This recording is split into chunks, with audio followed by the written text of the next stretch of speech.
नमस्कार, स्वागत है आपका चौथा पैगाम में। आपके साथ में हूँ फिरदौस। आइए नजर डालते हैं आज की गतिविधियों पर। प्रदेश की सबसे बड़ी ग्राम पंचायत एमागिर्द में टैक्स घोटाला सामने आया है, जिसको लेकर कलेक्टर ने 5 साल के रिकॉर्ड की जांच के आदेश दिए हैं और इसके लिए कलेक्टर ने एक टीम का गठन भी किया है। प्रदेश की सबसे बड़ी ग्राम पंचायत एमागिर्द में 15 साल से टैक्स वसूली में बड़ा घोटाला सामने आया है। इस दौरान क्षेत्र के भवन, उद्योग, शॉपिंग कॉम्प्लेक्स को अवैध तरीके से परमिशन जारी करने की बात भी सामने आई है, जिसका कोई रिकॉर्ड पंचायत के पास मौजूद नहीं है। इसे लेकर कलेक्टर प्रवीण सिंह ने न सिर्फ जांच के आदेश दिए, बल्कि पंचायत का 15 साल का रिकॉर्ड भी तलब करवाया। पंचायत की कर वसूली रसीदों को शून्य घोषित कर दिया गया है। जांच के लिए 10 पटवारियों का दल बनाया गया है, जो 5 दिन के भीतर अपनी रिपोर्ट तैयार कर जनपद पंचायत बुरहानपुर को प्रस्तुत करेंगे। गौरतलब है कि पंचायत का 2005 से लेकर अब तक रिकॉर्ड दुरुस्त नहीं है। इसके लिए कलेक्टर ने एक जांच समिति बैठाई है। इस दौरान जितने भी भवनों की परमिशन दी गई है, उनकी अनुमति रसीदों को शून्य घोषित करते हुए जांच के आदेश दिए हैं। एमागिर्द प्रदेश की सबसे बड़ी पंचायतों में गिनी जाती है। पंचायत में अधिकांश शॉपिंग कॉम्प्लेक्स संचालकों ने अनुमति लेकर बनाए हैं, लेकिन ऑन रिकॉर्ड पंचायत के पास कुछ नहीं है। जिला कलेक्टर ने अब इसे संज्ञान में लिया है। अब तक पूर्व में किसी भी कलेक्टर ने इस मामले में कोई जांच नहीं की। ग्राम पंचायत एमागिर्द प्रदेश की सबसे बड़ी पंचायतों में इसलिए आती है क्योंकि इसका क्षेत्र काफी व्यापक है। यहाँ कई उद्योग भी खुले हैं, ट्रांसपोर्ट नगर भी इसी में आता है। कलेक्टर ने न सिर्फ जांच के आदेश दिए, बल्कि अब तक वसूली की रसीदें जिन्हें शून्य कर दिया गया है, उनके रिकॉर्ड भी तलब किया है। ऐसे में जिन लोगों ने पंचायत के नाम पर अवैध वसूली की है, उनकी कारगुजारियां भी अब जल्द सामने आएंगी। आपने क्या आदेशित किया? देखिए, एमागिर्द ग्राम पंचायत जो है वो बुरहानपुर की सबसे बड़ी ग्राम पंचायत है और जो हमारा बुरहानपुर का शहरी क्षेत्र नगर निगम एरिया है, उससे बिल्कुल सटी हुई है। बिल्कुल जो है बुरहानपुर नगर निगम और एमागिर्द एक दूसरे आपस में मिक्स की स्थितियां जो है बनती है और राजस्व की दृष्टि से जो है बहुत महत्वपूर्ण ग्राम पंचायत जो है एमागिर्द है। यहाँ पर चूंकि शहरी क्षेत्र से लगी हुई है, तो इस तरह की चीजें आ रही थी कि कुछ लोगों ने जो है वो जमीन हो सकता है शहरी क्षेत्र में हो, लेकिन एकदम एक्चुअल डिमार्केशन नहीं है, इसलिए एमागिर्द ग्राम पंचायत रसीद कटवा ली। उसके अलावा ग्राम पंचायत से भी इस तरह की शिकायत है कि कुछ लोगों ने जो है गलत तरीके से रसीद बुक वगैरह बनवा ली और वो एक्चुअल में पैसा शासन को जमा ही नहीं हुआ। साथ ही साथ वास्तविक रूप से किस व्यक्ति के ऊपर कितना कर बकाया है, कितना कर उसने जमा किया है, कर का सही निर्धारण हो, जमीन इंडस्ट्री पर्पज के लिए काम आ रही है, कमर्शियल आ रही है, रेजिडेंशियल आ रही है, क्या उसका उपयोग हो रहा है, शैक्षणिक गतिविधियां हो रही है, क्या हो रहा है। तो उस जमीन की जो वर्तमान स्थिति में गतिविधि चल रही है, उसी हिसाब से उसका टैक्स का आकलन किया जाए और आकलन करके उनसे टैक्स की रिकवरी की जाए।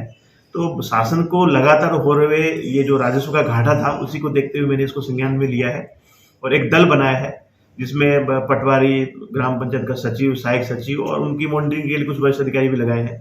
तो ये दल जो है मौके पे जाकर देखेगा कि ये जमीन वर्तमान में किस प्रयोजन के लिए उपयोग में ली जा रही है, कितना इसका टैक्स बनता है और फिर जो है टैक्स की रिकवरी का प्रयास करेंगे।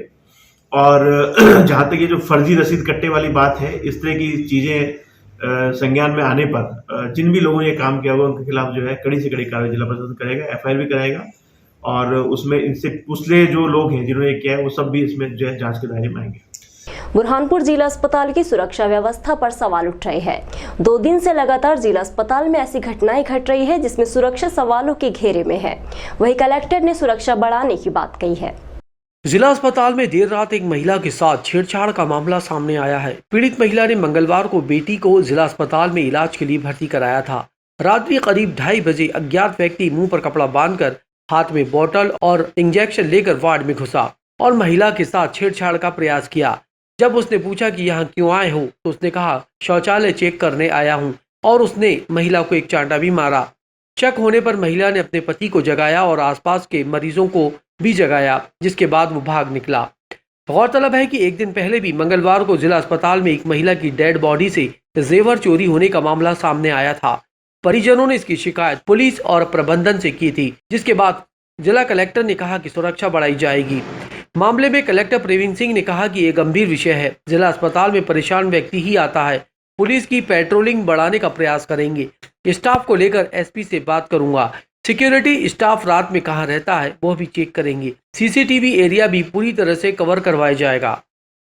देखिए, निश्चित रूप से विषय बहुत गंभीर है क्योंकि जिला अस्पताल में जो है व्यक्ति आता है वो वैसे ही परेशान रहता है और वो कोई बहुत अच्छी स्थिति में उसकी मानसिक स्थिति नहीं होती है। वहाँ पर जो है पुलिस की भी पेट्रोलिंग हम लोग बढ़ाने का प्रयास करेंगे। साथ साथ वहाँ पर जो चौकी में जो स्टाफ लगा हुआ है उसके वो लोग क्या कर रहे हैं, रात में उनकी क्या स्थिति है, उसके संबंध में भी मैं जो है एसपी महोदय से बात करूंगा। साथ ही साथ जो हमारा प्राइवेट सिक्योरिटी स्टाफ है वो कहाँ पर रात में रहता है, कितने लोगों की ड्यूटी लगी है, कैसे हम उसको और बढ़ा सकते हैं, उन सारे चीज़ों पर। और विशेष तौर से जो सीसीटीवी एरिया के नेटवर्क है वो भी हम लोग जो है उसमें प्लान करेंगे और अच्छा सुदृढ़ हो जाए कि पूरा कैंपस उसमें कवर हो जाए। तो तीनों चारों चीज़ों को लेकर मैं प्रयास करूंगा कि जिला अस्पताल के कैंपस जो है और अधिक सुरक्षित जो है वहाँ आने वाले लोगों के लिए हो जाए, इसका हम लोग प्रयास करेंगे। प्रधानमंत्री का लाइव संबोधन आत्मनिर्भर अर्थव्यवस्था को लेकर था। इस संबोधन को सुनने के लिए जगह जगह प्रोजेक्टर लगाकर व्यवस्था की गई थी। प्रधानमंत्री नरेंद्र मोदी ने बुधवार को आत्मनिर्भर अर्थव्यवस्था विषय पर कार्यकर्ताओं को संबोधित किया। इसका सीधा प्रसारण सुबह 11 बजे परमानंद जी गोइंजीवाला ऑडिटोरियम में हुआ। अपने संबोधन में पीएम नरेंद्र मोदी ने कहा कि किसानों को एमएसपी के रूप में 1.5 लाख करोड़ रुपए से अधिक मिलने का अनुमान है। बजट में प्रावधान किया गया है कि जो किसानों के बैंक खातों में सीधे ट्रांसफर किया जाएगा। एमएसपी पर हमारी सरकार काम कर रही है। ये छोटे किसानों की खेती से जुड़ा है। इससे पहले सुबह 10:30 बजे रजिस्ट्रेशन का कार्य हुआ। 19 दिन से लापता नेपानगर सहकारी बैंक के कैशियर की बेटी और पत्नी ने कलेक्टर से शिकायत की, जिसके बाद कलेक्टर ने सूदखोरों के खिलाफ शिकायत दर्ज कराई है।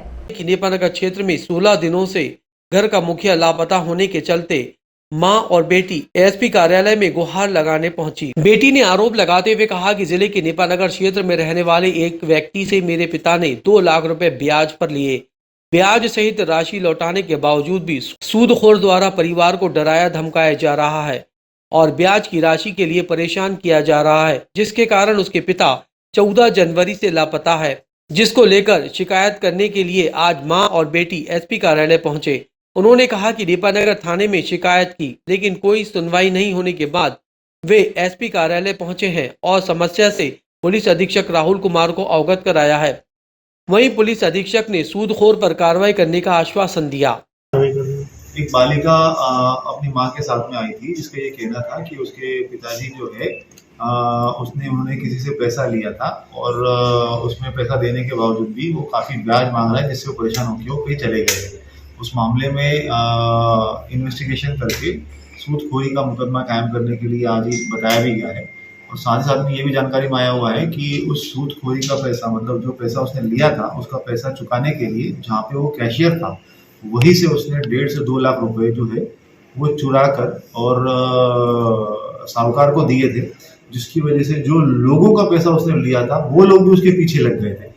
तो इसमें दूसरी भी एक शिकायत आई हुई है कि उसके द्वारा जो है वो पैसा खुर्द-बुर्द किया गया है। तो उसमें भी जो गुमशुदा व्यक्ति है उसके खिलाफ भी एक मामला कायम होगा और साथ साथ में एक सूदखोरी का मामला भी कायम होगा। किसानों को जैविक खेती के लिए प्रेरित करने के उद्देश्य से शासन की मंशा अनुसार बुरहानपुर में भी कृषि विभाग में रजिस्ट्रेशन किए जा रहे हैं और किसानों को जैविक खेती के लाभ बताए जा रहे हैं। जिले में किसानों को जैविक खेती के लिए प्रेरित करने के लिए कृषि विभाग द्वारा किसानों के रजिस्ट्रेशन किए जा रहे हैं। इसके लिए विभाग द्वारा एक फॉर्म भरवाया जा रहा है, जिसके बाद अफसरों द्वारा किसानों के खेतों का निरीक्षण किया जाएगा।